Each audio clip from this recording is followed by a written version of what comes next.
1031 exchange webinar. I appreciate everybody who has joined. We've got a special webinar today. We're going to talk a little bit about 1031 exchange replacement property. So we're going to go over what qualifies, what doesn't qualify. A couple of housekeeping items before we get started. Number one, if you have a question during the course of today's webinar, please do not hesitate to get your question on over to me. Now, the way that you ask a question on a webinar is you simply type it into the questions dialog box, and then it will pop up on my computer screen, and one of us will answer the question as appropriate. Now, if you have a question that relates to a topic we're going to touch on a little bit later in the presentation, don't think I'm ignoring you. We might not answer that question right away. We might answer it later in the presentation when it's a little bit more appropriate. So that's it, I guess, for housekeeping. Today, we've got a guest speaker, Jason McMurtry. Jason, go ahead and say hello to the group, maybe give them a little bit of background about who you are and what you do in a couple minutes, and then we'll kind of dig into your part a little bit later. Sure, absolutely. I want to thank Leonard for having me on today. I'm the founder and one of two managing partners at 1031 Capital Solutions, and we specialize in passive replacement property options for folks that are doing 1031 exchanges, but they don't necessarily want to exchange into something where they have to go get a new loan and manage the property and deal with it. So it's really a great solution for some folks that are looking for a way to exit their properties or significantly reduce the management associated with those properties, but still maintain the tax deferral, the potential for cash flow and appreciation, and all the tax benefits that come along with real estate. So I'll talk a little bit more about our company and the solutions that we provide kind of as we get deeper into the presentation. Great, thanks, Jason. Okay, so let's go ahead and start off with just a little bit of background about us. I think most of you are familiar with our company. I think most of you either have an existing exchange with us or did an exchange with us in the past. But we are an asset exchange company. We were established back in 2006, and we do anywhere from 100 to 250 exchange transactions per month, so we see it all. As an exchange accommodator, we're fully bonded and insured.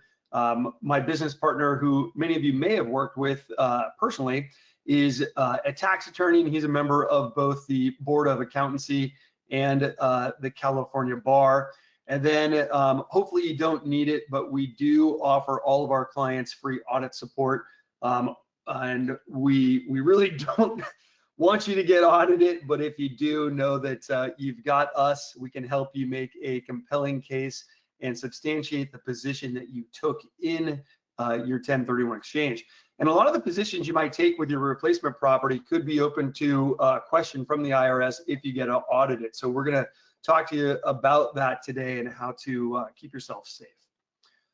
So again, today's focus is just on replacement property, but I do want to tell you, there's all kinds of replacement property that can be used to complete your 1031 exchange. Traditional real estate anywhere in the country is going to work, right? So if you are looking at a traditional piece of property, anywhere in the country, you've got a lot of flexibility. So many of our clients, I would say most of our clients, are going out and buying just rental homes to replace a rental home. You can buy multifamily property, you can buy land, commercial properties, and triple net properties.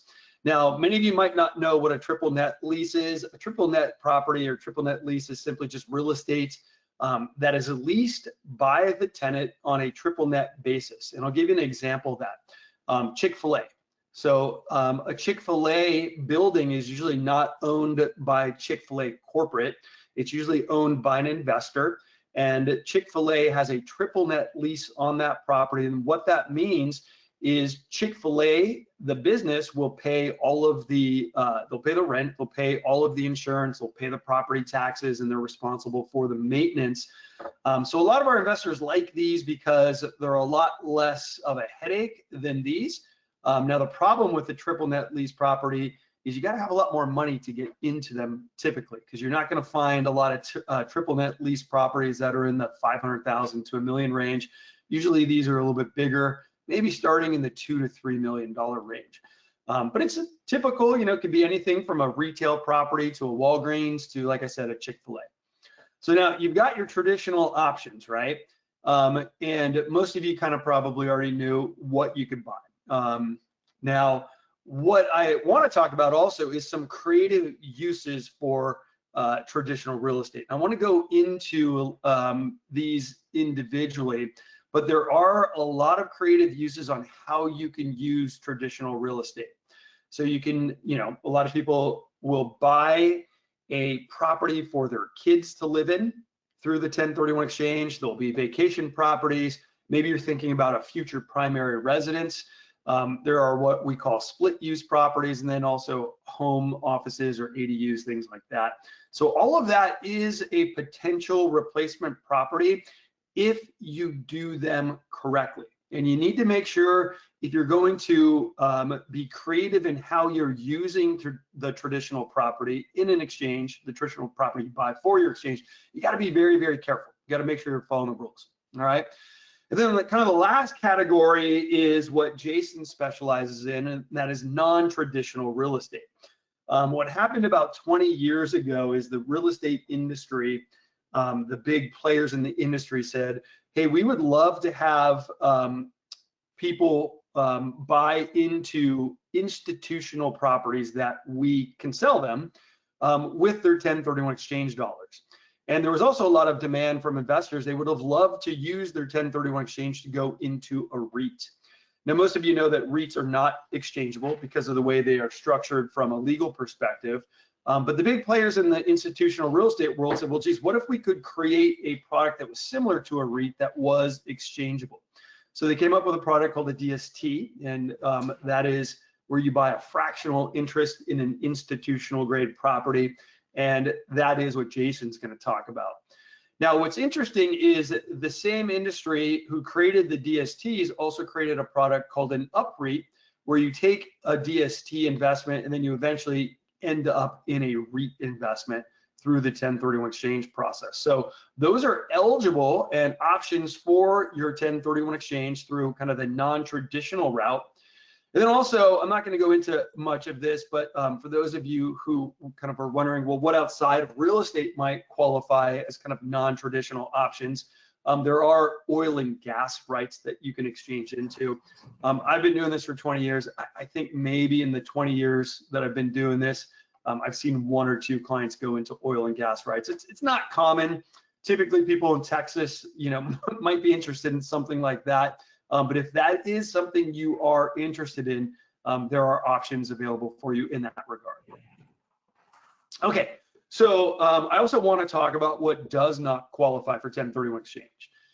What does not, categorically does not qualify for an exchange is buying a home to live in. Now, we're going to talk about a route to maybe get there, but if you are looking to buy a home for your personal residence with your exchange dollars, that is not going to qualify. A couple other things that won't qualify: development projects and quick flips. The IRS looks at these 2 categories of real estate as inventory, all right? And the tax code specifically prohibits you from doing a 1031 exchange into inventory. Now, inventory is something that you buy with the specific intention of selling. So that would be kind of the definition of your development project, right? You develop it, and then when it's done, you sell it. And then also, that would also define a quick flip. You flip it, you buy it, you flip it, and you sell it. So unfortunately, these 2 categories of real estate are not going to be eligible for your 1031 exchange. So if you end up in one of those, the government's not going to like that, and they're going to disqualify your exchange. Okay, I touched on this. REITs are not eligible for 1031 exchange unless you take this kind of non-traditional route through the DST to get there. Now, what is a REIT and why is it not eligible? Well, a REIT is a very large company that owns a bunch of real estate. And what they will do is they will sell you shares of the company. And by that nature, the investment is ineligible for 1031 exchange because you're not buying real estate. You're buying shares of a company that owns real estate. So REITs, unfortunately, although they can be good investments and a lot of people like the passive nature of a REIT, REITs are ineligible for 1031 exchange, with the caveat that Jason will probably touch on later. The caveat being, if you start out with an investment into a DST that eventually gets absorbed through what's called a 721 exchange into the REIT. Now, a couple other things that I do want to touch on. Syndications.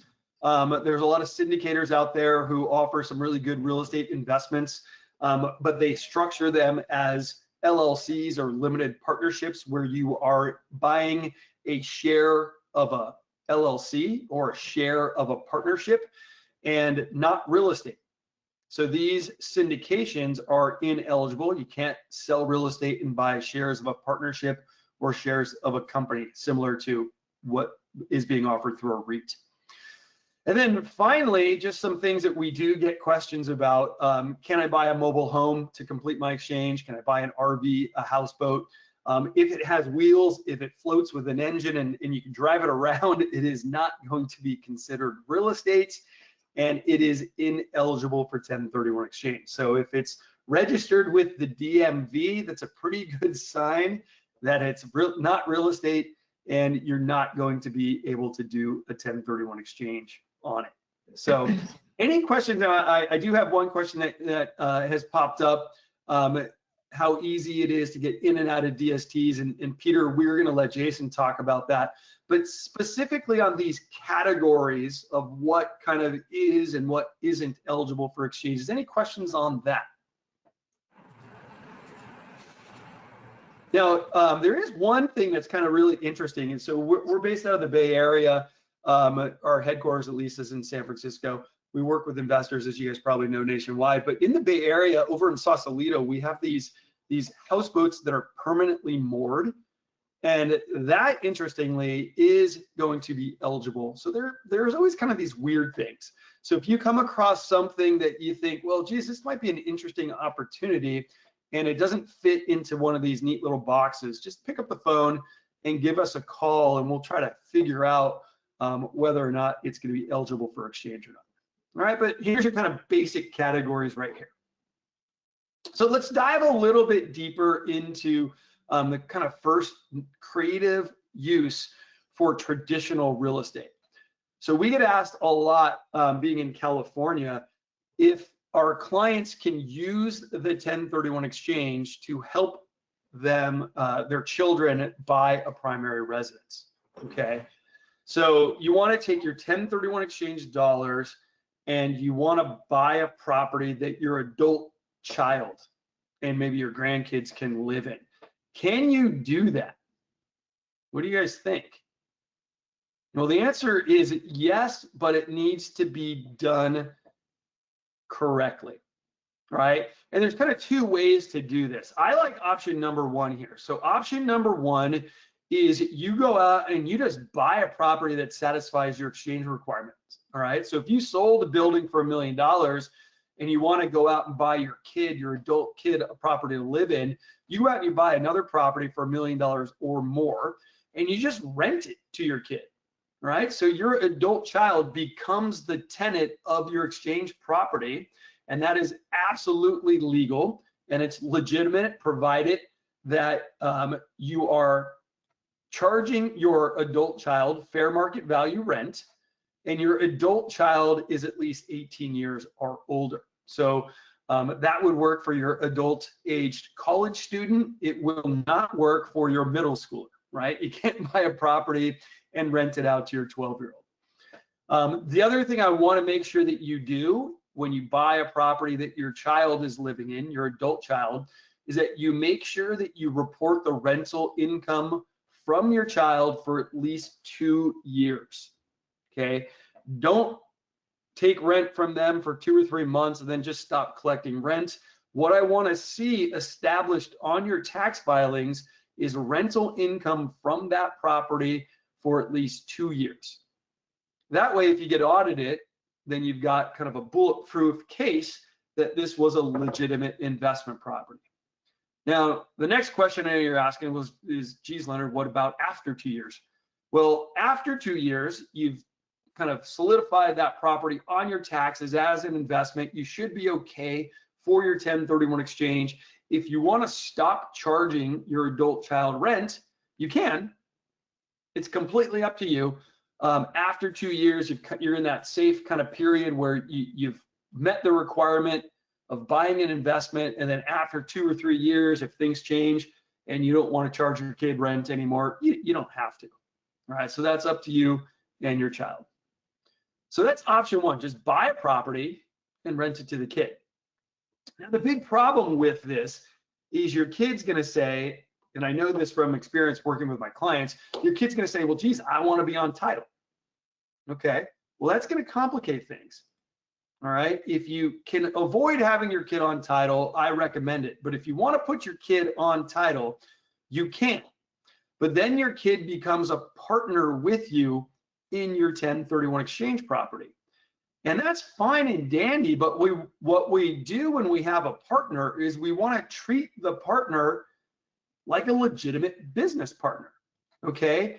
And when we do that, we just want to pretend we're not even related to that person. So if you were going to go and buy a property with me, who you're not related with, you would do it right. You would acquire the property with me as what are called tenant in commons, and you'd form a tenant in common agreement with me that outlines the terms of the ownership. So if you're going to buy with your kid, you should do the same thing. All right. And then when you buy the property, you need to acquire a percentage of the replacement property that satisfies your exchange requirement. So again, in my example, if you sold a building for $1 million, to complete your exchange, you need to buy how much real estate? $1 million worth of real estate. So your percentage ownership in my example here. But sneezes. Oh, Jason, are you talking there?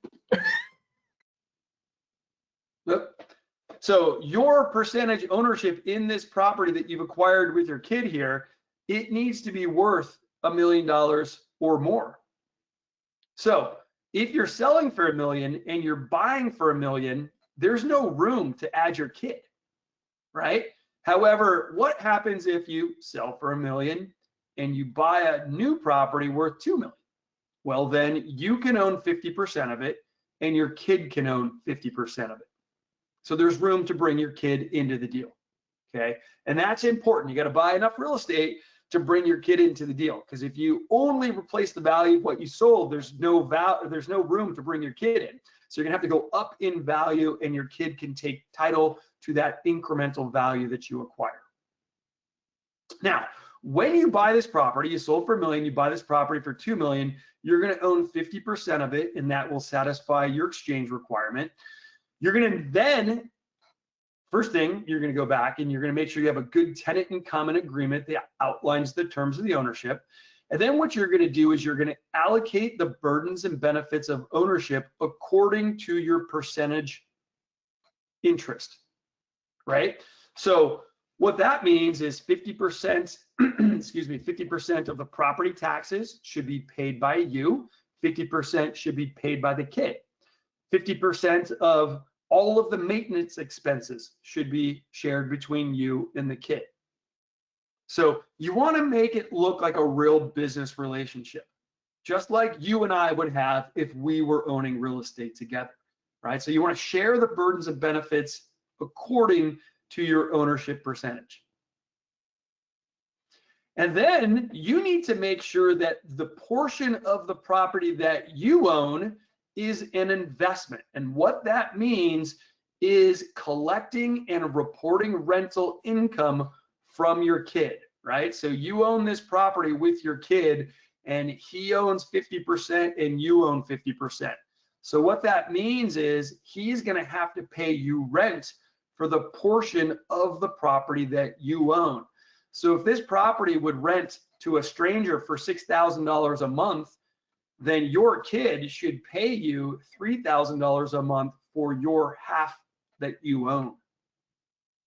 Does that make sense? If you do it that way and you follow these rules that I've outlined and you get audited by the government, they are not going to challenge the validity of your exchange, and you won't have any tax liability. If, however, you do not do these things, the government's going to come in and say, well, geez, this does not look like you bought a real investment property to complete your exchange. We find that your exchange is invalid, and we want you to pay your taxes, we want you to pay a fine, and we want you to pay interest. Now, I see people screw this up all the time. They tell me, yeah, Leonard, we're going to do this, but then they don't report the rent, they don't allocate the burdens and benefits properly. So make sure that if you're going to go this route, you do it correctly. Now, you might not get audited, so you might never have a problem, but if you do, and you don't follow these rules, you're going to have an issue. Now, I think Shelly said, well, what about, I want to help my child build a property? Well, you can do that, Shelly, but you need to spend your exchange dollars on completed construction within your exchange timeframe. So if you were going to go out and do an exchange to help build a property for your child, you know that when you do an exchange, you have to complete it within 180 days, right? So you need to get your exchange dollars spent on completed construction within 6 months or 180 days. So Shelly, it's possible, but it is highly challenging.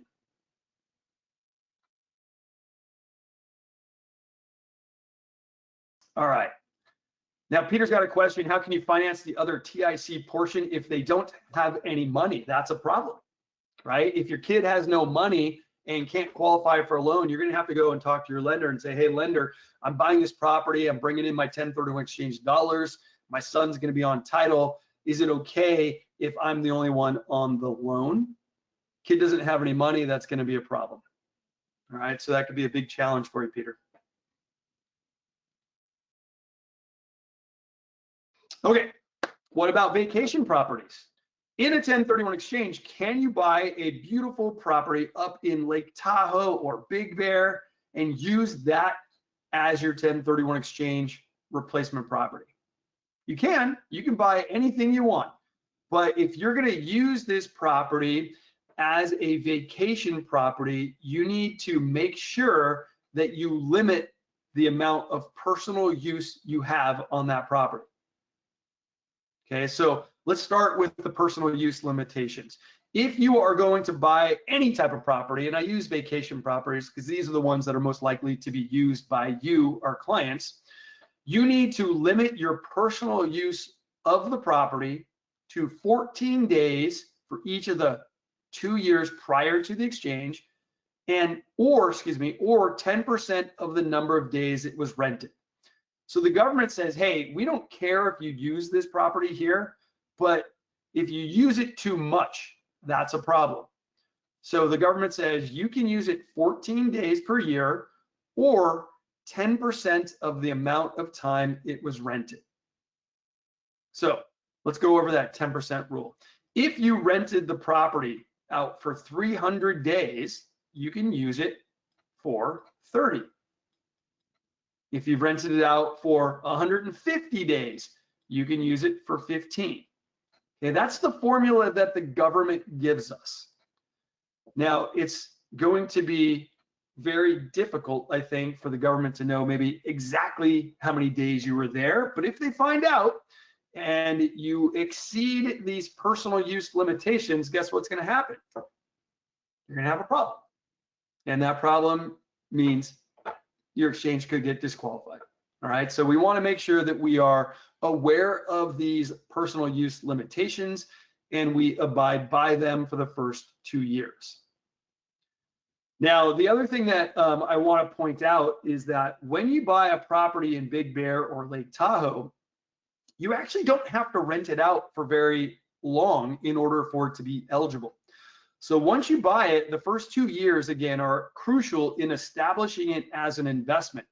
But the way you do that is by simply renting it out for fair market value rent for only 14 days or more for the first 2 years. So that means you can let it sit empty for quite a bit of the year, right? And as long as you rent it for 14 days and limit your personal use in those first 2 years, you're within the guidelines that the government sets forth, and you're going to be okay. So this is interesting because a lot of people think, well, geez, I'd love to buy this property in Tahoe, but I don't want tenants messing it up. I don't want tenants trashing this beautiful property that I bought on the lake. Well, guess what? If you rent it for 14 days per year for the first 2 years, and then you stop renting it, you're going to be okay. And then if you want to use it in year 3 to go skiing, to go fishing, hey, that's your property. And you're going to be okay, and you're going to be in compliance with the rules that the government has set forth. That's pretty good. I like that. And this kind of dovetails into my next slide, which is what about making your exchange property a primary residence eventually? Well, we know that in the first 2 years, all we need to do is we need to rent this property out for 14 days per year. After that, can we move into it? Well, the answer is yes, you can. So can you use the 1031 exchange to get into a primary residence eventually? Absolutely. Okay, so let's look at some things that are worth consideration though. Number one, make sure you've rented out for those first 2 years. Okay, minimum 14 days, but longer the better. You don't want to use it too much.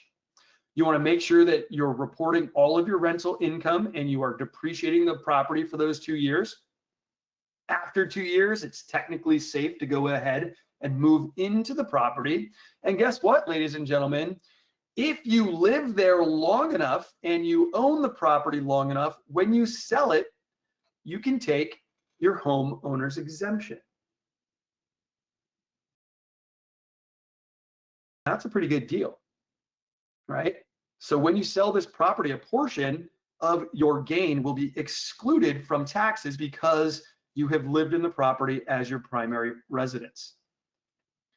Now, if you're going to do this, and you know in the back of your mind that, hey, I'm going to buy this property as part of my exchange because I know I eventually want to move into it, I caution you, be careful. Okay, because one of the things that the government will look at when you get audited is your intent. What was your intention when you bought this property? Now, a lot of times it's really hard for the government to prove what your intention is, but believe it or not, people email me all the time and say, hey, Leonard, I'm buying this property as part of my exchange because I want to move into it right away. I say, no, you can't do that. You got to rent it out. And they'll say, oh, how long is the absolute minimum? And what can I get away with? If you get audited, those emails could be subpoenaed. And then you have evidence of your intent. So the government can claim that, hey, you never really wanted to use this as an investment. From day one, according to these emails, you plan to move into this property.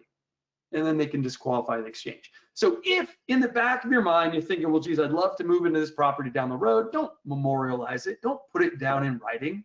Know in the back of your mind. And if you want to ask questions about this process, pick up the phone and give me a call. All right. And we can have a good private conversation about the process and what you should do.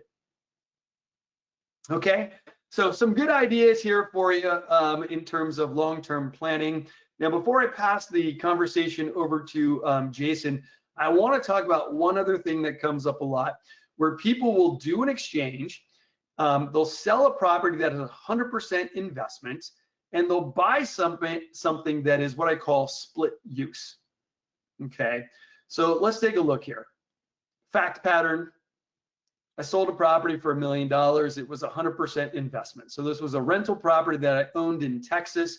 And now what I want to do is I want to buy a 2-unit building. So here we have a 2-unit property. And my plan is I want to live in the top unit and I want to rent out the bottom unit. Is this allowed? Absolutely. And can I use my 1031 exchange dollars to help purchase this property? Absolutely. Now, you're not going to have a problem as long as the value of the rental component satisfies your 1031 exchange requirement. So the value of our rental sale over here was $1 million. I need the rental portion of this property to be worth $1 million.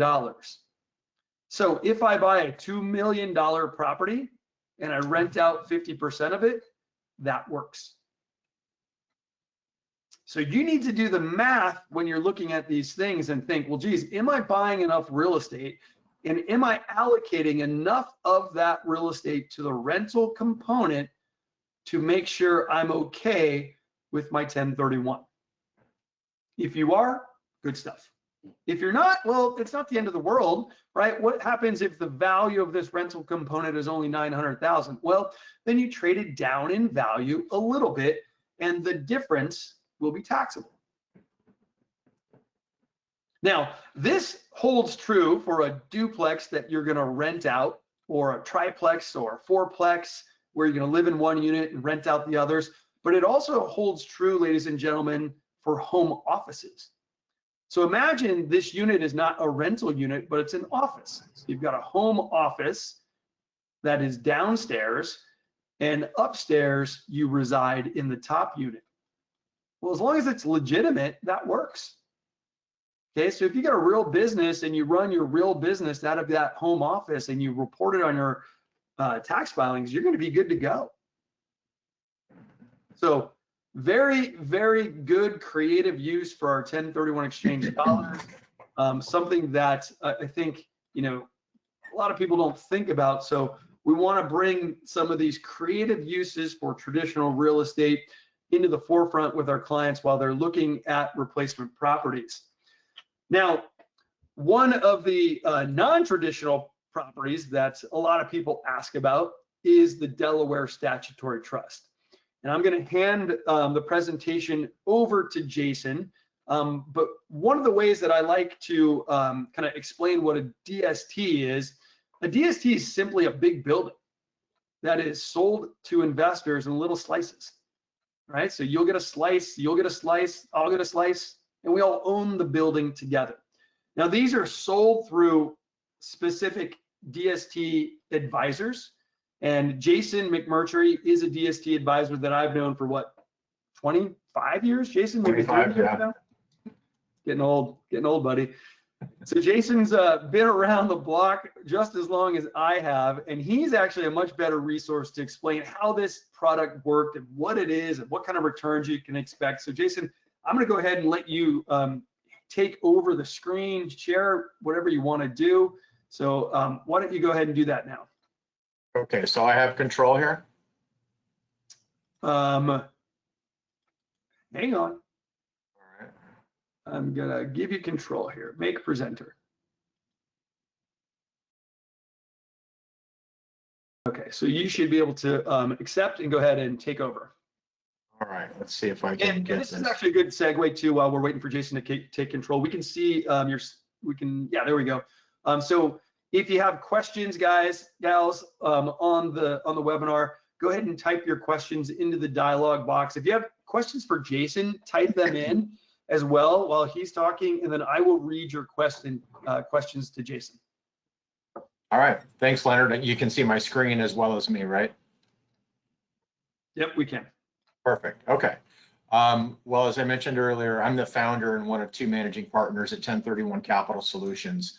And we focus on helping people when they're doing a 1031 exchange, rather than buy another replacement property that they would have to potentially go out and get another loan for and get a new escrow for and manage that property. We have passive replacement options that we can provide. Before I jump in, just a required disclosure. I'll be talking about tax and legal strategies, but I'm not a tax advisor and I'm not an attorney. I'm speaking generally and not giving specific investment advice. Real quick snapshot of the company that I founded 8 years ago.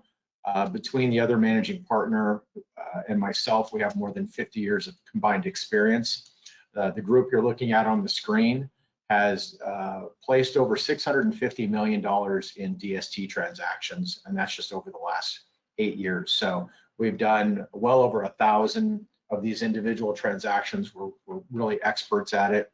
And as one of the largest providers of this strategy in the United States, we have access to a national inventory of DST properties. So we are not the ones that are going out and buying and managing the properties. We represent you as the investor to help access and perform due diligence on and ultimately select the investments that are right for you. As an investment advisor representative, I have fiduciary duty to my client. So that's really important to folks. The education and consultation and information that I provide my clients is required to be in my client's best interest. And I can't put my clients below any of the investment companies that I work with. I have to represent my client exclusively. We're really big on education. We provide a lot of analysis and insight that I'll talk about sort of at the end here. And if folks decide to work with us, we handle everything regarding the transaction. So we work with Leonard's company, we work with escrow when necessary, we work with the DST companies and get everything wrapped up for our clients, making it a very easy investment experience for them. I'm going to skip the 1031 exchange portion of the presentation. That's already been covered pretty well. So what is a DST? What is a Delaware Statutory Trust, and why might it make sense in some 1031 exchanges?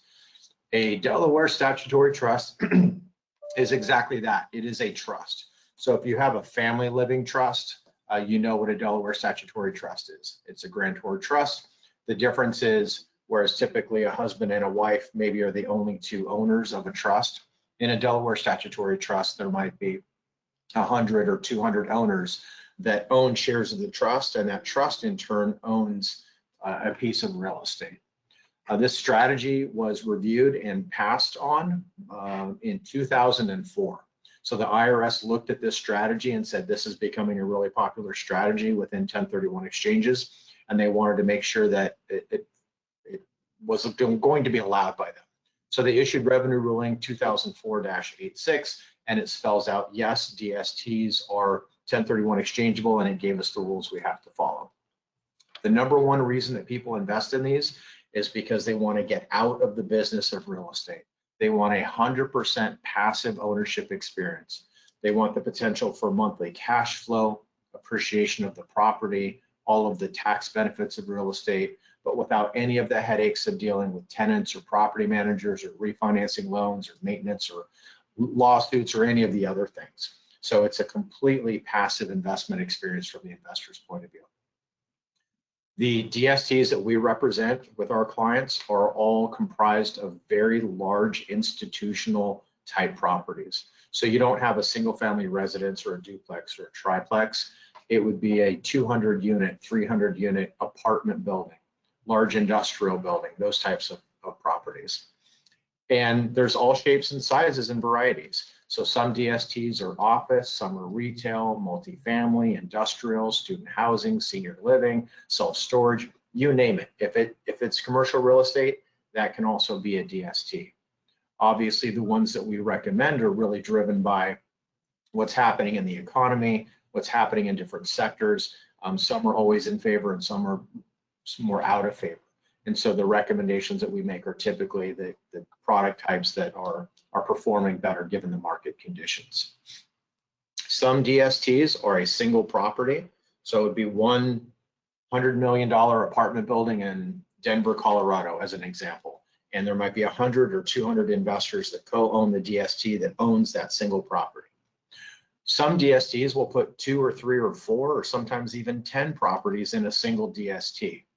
And that provides diversification. So you have different properties in different locations, but you're still just getting one monthly payment. You're getting one quarterly report. You're getting one tax report at the end of the year. So there's no right or wrong. There's no better or worse, but both options are available to investors. When it comes to debt, if you're selling a property and you have a loan on that property, that loan obviously gets paid off at escrow, but you have to replace the value of that loan in your replacement property. And for some people that can be a burden, and for some people it can be impossible. DSTs can be a phenomenal solution because if the DST company goes out and buys a property and they use financing to buy that property, they will automatically allocate a sliver of that loan to each investor on a pro rata basis. So I, as an investor, am able to replace the loan that I need to meet my 1031 exchange requirements without having to apply for a loan or get approval or go through that process. I don't make any loan payments, and I'm not liable for a loan. The loan is there and the property is encumbered by the loan, but it's all handled by the DST company. So it's very turnkey and simple for me. So I'm able to meet my replacement requirement without any of the burdens of financing. And that can be a really strong benefit. DSTs are structured in a way that whatever your investment amount is, you can invest in a DST. So unlike traditional property, where if I sell $1 million property, I need to go into the market and find another $1 million property or something very close to that. Well, what happens if I have $746,914? Well, I need to do my best to find a property that kind of matches that. But in a DST, whatever my dollar amount is that I have, I can invest that exact dollar amount, and that's just going to purchase me a certain percentage of the DST. So it's very easy to find a replacement property because you're not filtering for just the size of your transaction. Regardless of which DST you go into, it's very, very easy to close. Unlike a traditional real estate transaction where you're waiting for loan approval and you have to order all the due diligence and appraisals and inspections and rent rolls and all the estoppels and all the things you have to do. All of those things were already done in a DST, and all that information is provided to you on day one. So your evaluation of the investment can happen very quickly, and you can ultimately close very quickly, and it's all done via DocuSign. So you don't have to schedule with a notary and go through all of that stuff. There are two ways you can exit in a DST. One way is what we call the traditional DST. So you pick a property and you invest in it, and you have total control and choice over which property you invest in. But once you invest in it, the DST company, which is typically a large real estate investment company, is going to manage that property typically for 5 to 7 years. And they're going to pick the right time to sell the property when the market is right and interest rates are good and it's a seller's market and everything's sort of working in their favor. You as the investor don't know exactly when that's going to happen. It's going to happen sometime typically in the next 5 to 7 years. And there's no liquidity in that time period. But when they do sell the property, they'll give you plenty of notice. You can set up another 1031 exchange and you can roll into the next property when the time comes. That's a very popular strategy for folks that want to maintain their ability to do subsequent 1031 exchanges in the future. So typically younger people, they're more hands-on.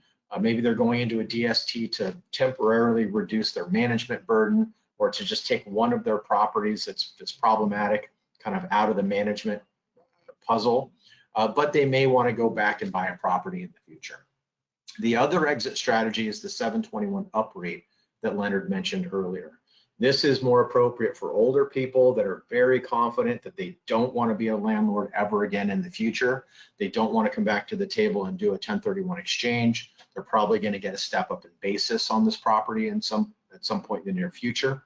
And the way this works is you go into a DST that, rather than being sold in 5 to 7 years, is going to automatically convert into operating partnership units of a REIT, of a real estate investment trust, which is a very large portfolio of commercial properties. So this strategy offers very significant diversification, professional management, and potential liquidity through a share repurchase plan.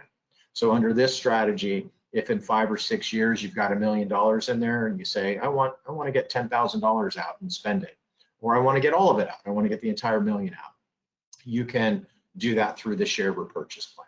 And so it offers potential liquidity. The downside to the REIT structure is that if you go that route, you can never change your mind and decide you want to do a 1031 exchange with that money. So if a property comes on the market and you want to use the money that's in the REIT to buy that property, you would have to sell it, pay taxes, and then buy the property. You cannot 1031 exchange it. So between those two strategies, there's not one that's better than the other. It really depends on the individual needs of the investor. And a lot of that comes with age and what they see their future looking like. Hey, Jason. Yeah. Sorry to interrupt, but I have 2 questions. So I think you answered Peter's question here. How easy is it to get out of a REIT? I think you always tell your clients you just don't plan on getting out. But in theory, what if I wanted to, let's say Peter was in the REIT, he wanted to sell me his share, excuse me, not the REIT, but the DST. Let's say he was in a DST and Peter and I were, business partners or friends, and we knew each other, and he just said, hey, Leonard, I've got this DST, I don't want to be into it anymore. Could I actually buy his, piece of the REIT? So he could have some liquidity if he found a buyer. Is that true? Potentially, yes. So in order to be an original investor, you have to be what's called an accredited investor, which simply means you have a net worth of at least $1 million. And the same is true if I sell my shares to somebody I know, a business partner, a neighbor, a family member, they would also have to be accredited. If they are accredited, it's as simple as filling out a change of title form and sending it to the company, and then you write me a check. Okay, depending on the relationship between sell me his there. share as long as I'm accredited. Yep, you have to be accredited. And then Ina's got a question. So, and you kind of talked about this, but Ina wants to know kind of what are the issues at closing on a DST? So Ina wants to go into a DST. Once the DST is sold, she wants to take her money and go buy traditional real estate. Do you have any issues with that? And how does the timing work? Can you walk Ina through that? Sure. So if somebody says, well, I may want to go into a DST today for whatever reason, maybe I can't find replacement property I'm excited with, I want to go into the DST and take another bite at the apple when they sell this, call it 6 years down the road or whenever that happens to be. What will happen is we'll get an email, the investor and I will get an email that says, we just placed this DST property on the market. We're planning to sell it. If we can get a price that makes sense, we'll keep you posted. And then maybe 30 or 60 days later, they'll say, we've got a buyer, we're under contract. It's a large commercial property, so it might be a 60 or even a 90-day escrow. And as we move forward, there's continuous communication. So the investor would have plenty of time to plan their next move. And if they wanted to do a 1031 exchange into another property, they would reach out to you, set up their exchange account, and get all that set up. So they got plenty of heads up to do that. Did that answer the question, Leonard? Yeah, and Ina, if you needed any further follow-up, just type it in and we'll make sure Jason clarifies everything. The last thing I wanted to mention is when you send your funds from the exchange account into a DST, every single dollar that you send goes into the DST, and it counts toward your exchange, and the cash flow is based on your gross investment amount. There are, of course, fees and expenses associated with acquiring the property and working with the investment bank and the broker dealers, our fee, all of that is built into it. And then the DST will pay all the fees and expenses to close out the transaction.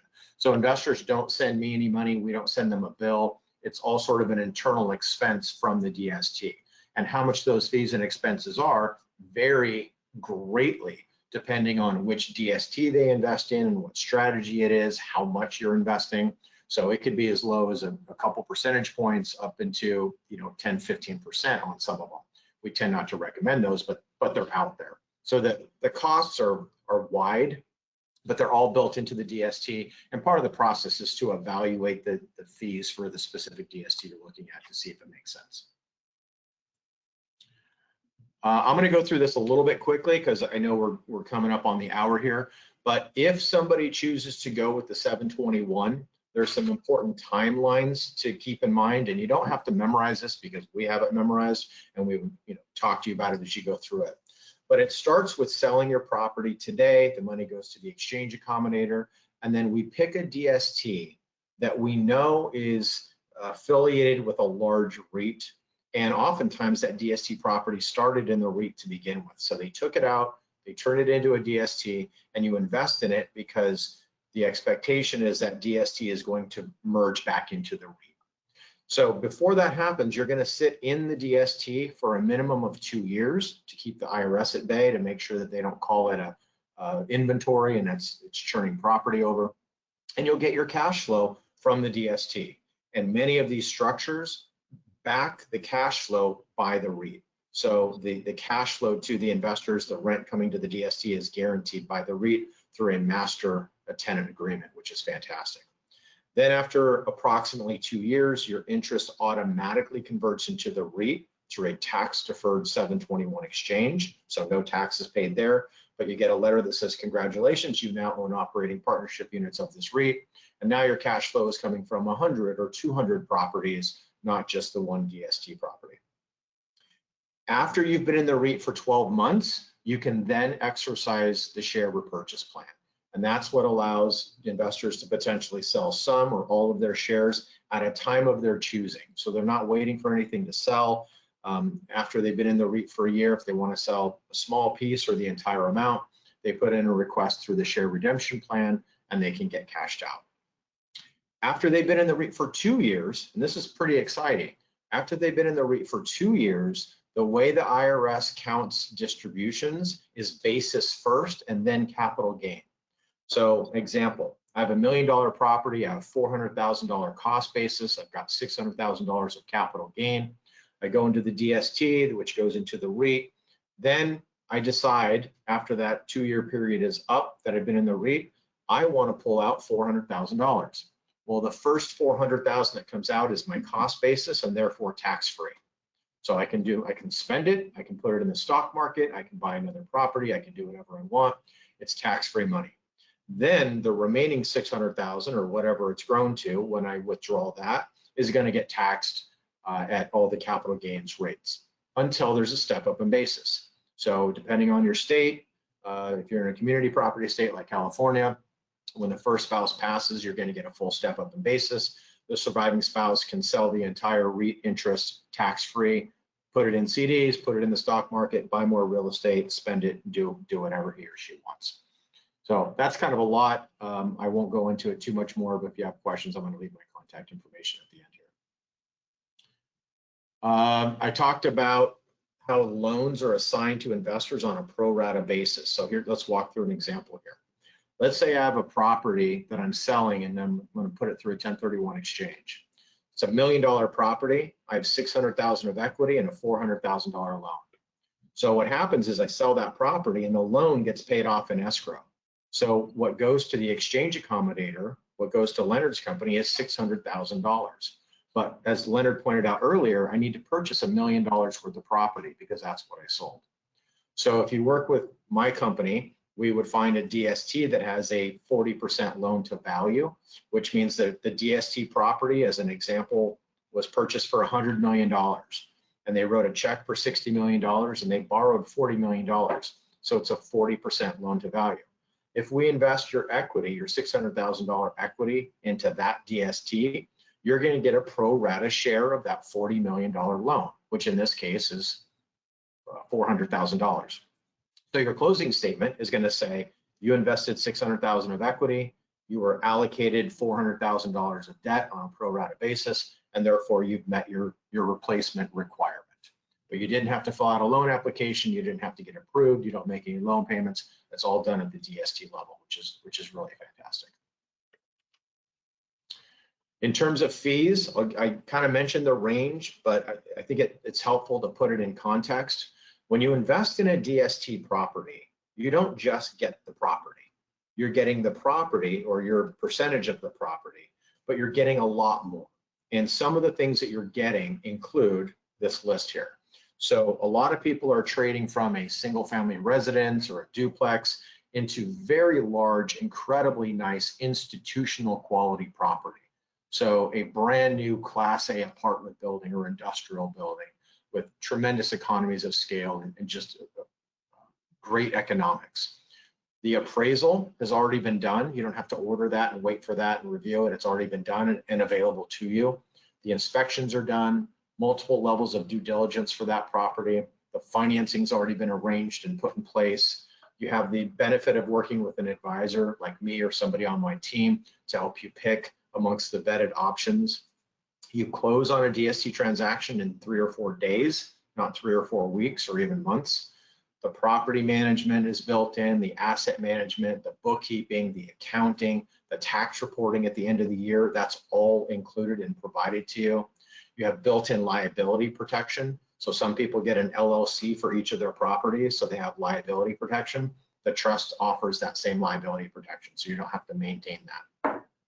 You have us to provide ongoing service, And you never have to sell the property. You'll never have to call a real estate agent or broker and put it on the market and deal with all of the issues of selling it. Your spouse will never have to do that. Your kids will never have to do that. It's all taken care of through the DST. And it's a phenomenal estate planning tool. So this is a great investment to inherit. If I'm a child, I want my parents to leave this to me, not a hodgepodge of properties with different property managers and vendors and tenants and, you know, this complex situation. I want to inherit shares of a REIT or shares of a DST where there's nothing for me to do. I just continue to collect the cash flow until I decide to sell it. So these are all the things that you get. And the cost, the built-in cost at the DST level, depending on the size of the transaction and how it's structured, like I say, it can be just a few percentage points all the way up to 10, 12, 14%, depending on what you're trying to accomplish. But our process is to start with the fees on day one and show you exactly what you're getting for those. All right, try to wrap up here. Limitations. So I said that the IRS took a look at this strategy 21 years ago, and they said, yes, this absolutely qualifies. And the rules that the DST company has to follow are simply to only act as a trustee for the real estate. So they can buy the real estate, they can manage it, they can sell it.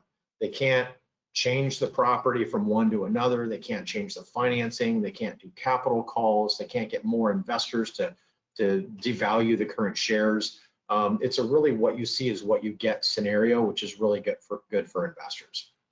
In terms of risks, if you've been involved in real estate for any number of years, you understand real estate risks, and those real estate risks are DST risks because DSTs are just real estate. So local economy, tenant risk, macroeconomic, interest rate, weather, all of the things that can affect real estate even though it's in a DST. The difference is in a DST, you've got a large institutional property management company and asset management company that is dealing with all of those things on your behalf. The people that go through this process and decide that they don't want to invest in a DST are people that are not accredited, people that love being in the business of real estate and want to be active managers. As Leonard mentioned earlier, if people want to move into the property, that's a good reason not to do a DST. If they have a need for short-term liquidity, so they need to get to their cash now instead of investing it for the long haul. They want total control over the color of the property and who the tenants are and how to deal with all those issues. They're not ready to sort of give that up to an institution. If they want to go out and get a loan against the property to spend elsewhere. They don't like fees no matter what. They'd rather do all the work themselves their whole life rather than pay someone else to do it. They really shouldn't be in real estate at all. They have too conservative a risk tolerance, and so they just want to be in CDs. Or they don't have a tax liability, meaning that they don't need to do a 1031 exchange at all, and therefore they don't need to go and do a DST. So these are the sort of profiles of people that look at DSTs and it's not right for them. If none of these describe you, then it might be a good solution. We're at the top of the hour, so I'm not going to go into this, but what I want to get across is that we have access to the nation's inventory of DST properties, and we vet them very, very carefully. So we're screening 2/3 of them out. We're looking at the company, their track record, their reputation in the industry, how well they've done in the space. Then we look at the market, the type of property, the financing, the fees and expenses. And then we work with the client to figure out which one is best for them, because the best DST for you might be different than the best DST for the next person that I talk to. So we use a very consultative process to help look at that vetted list and figure out which one is right for you.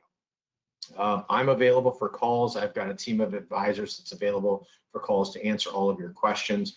We also have a fantastic resource page on our website, which is 1031capitalsolutions.com. You can order my book, How to Retire from Being a Landlord, for free. Don't buy it on Amazon, get it from us for free. We're happy to send you a free copy and lots of fact sheets and brochures and things like that on our website. If you have questions, I'm going to stick around for a little bit, but if you have questions and we don't get to it, you can email me at jason@1031capitalsolutions.com. You can call our 800 number and ask to speak with me directly, or any advisor that picks up can answer whatever questions that you have. Typically, what we like to do is do a free analysis. We'll do a cash flow analysis on your property, a tax analysis, and compare various investment scenarios. We do all this for free. That's a great starting point for you. And then you can figure out what solutions might make sense for you going forward. So I wanted to stop as quickly as I could on the hour, and we're 1 minute over. So I don't know if we have questions or how you want to take it from here, Mike. Yeah, thanks, Jason. So there are a couple questions. I do want to pull up one slide. Can you guys see my slide here? Yeah. Okay, perfect. So the goal of this webinar is to help our clients complete their exchange, knowing what is available, what the options are, and who to talk to, right? So some of the resources too that are available to you that a lot of people don't know about, I've listed here on the board. So there are online resources, there are databases of real estate that you can go out and take a look at. A lot of people, I was surprised when I started talking to clients, who do a lot of deals, just don't know what is available out there, right? So Jason is a resource that you should know about. Whether or not a DST makes sense for you, that is going to be up to your kind of personal situation. But I want you to know that that is an option. And a lot of people just don't know it's an option. So Jason's an option. Using traditional real estate in creative ways can be an option. And the way you go out and you do that is you talk to people out there and you figure out what might be right for you, right? So I've listed some resources out there. You've got traditional brokerage firms, right? Those are your residential big players: Keller Williams, Prudential, Coldwell Banker.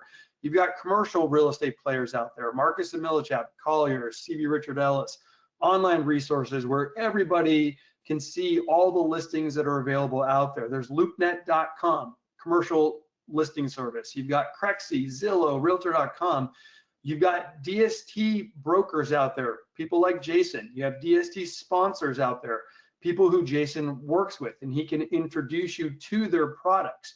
So use the resources. I think the more that you know about the resources, the more homework you can do ahead of your exchange, and the greater chance you have to complete your exchange. So I do have a few questions here that I do want to go through. So Jason, can you go over just real quick some of the typical returns you're seeing in the marketplace for DSTs right now? I think Shelly wanted to know about those. Sure. Well, so as I mentioned earlier, DSTs are just commercial real estate. So they're going to follow the broader commercial real estate market. So and it's sort of like the stock market. It sort of depends on what day you look at the last 10 or 20 years. Sometimes the average annual return of the S&P is 6%, and sometimes it's 18%. It just depends on when you look back over the last 20 years. So commercial real estate is the same way. DSTs are the same way. I think sort of the average of the average has been somewhere around the 10% per year mark when you include the cash flow plus the appreciation over the long haul. We're in a period right now of 3 years worth of increased interest rates. Obviously, they just started moving the other direction, but as interest rates go up, the value of commercial property goes down broadly. So if we look at the averages right now, not just for DSTs, but commercial real estate across the board, we're in a little bit of a slump until interest rates start ticking down again and values come back. So I would say the average of the average, not the last 3 years withstanding, has been about 10% all in, something like that. Better time to get into a DST now? Values? Well, yeah, I mean, that's whether we're talking about the stock market or commercial real estate or DSTs, the time to get in is not at the peak when the track record looks great. It's when it's down. So that's when the real money is made. So Ina had a question. Do you actually, or can the client actually go and visit these properties that are in the DST? 100%. Yep.